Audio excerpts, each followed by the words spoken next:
అయ్యప్ప పవిత్ర పాదస్పర్శ వల్ల మహిషముఖి శరీరం నుండి విడుదలై శాప విమోచనం పొందింది లీలావతి. అయ్యప్పకు ప్రణమిల్లింది.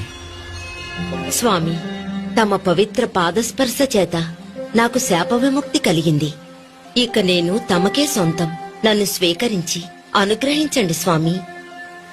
నీ కోరిక నెరవేరదు. ఈ అవతారములో నిత్య బ్రహ్మచారిగానే నేను ఉండబోతున్నాను. అయినా ఒక్క అవకాశం ఉన్నది. నాకు ఒక ఆలయం కట్టబడుతుంది. అప్పుడు నా దర్శనానికి లక్షలాది భక్తులు వస్తారు. ప్రతి సంవత్సరం నా భక్తుల సంఖ్య పెరుగుతూనే ఉంటుంది. ప్రతి సంవత్సరం కొత్తగా భక్తులు నన్ను మొదటిసారి దర్శించడానికి వస్తారు. ఆ విధంగా ఏ సంవత్సరం అయితే కొత్త భక్తులు ఎవరు రారో అప్పుడు నేను నిన్ను వివాహం ఆడేదను. అంతవరకు ఎదురుచూడు. నా ఆలయానికి సమీపంలో నీకు కూడా ఒక ఆలయం కడతారు. నిన్ను మాళిగైపురత్తమ్మన్ మంజుమాత అని పిలుస్తూ భక్తులు పూజిస్తారు. నా దర్శనానికొచ్చే భక్తులు నీ ఆలయానికి వచ్చి నిన్ను కూడా దర్శించి వెళ్తారు.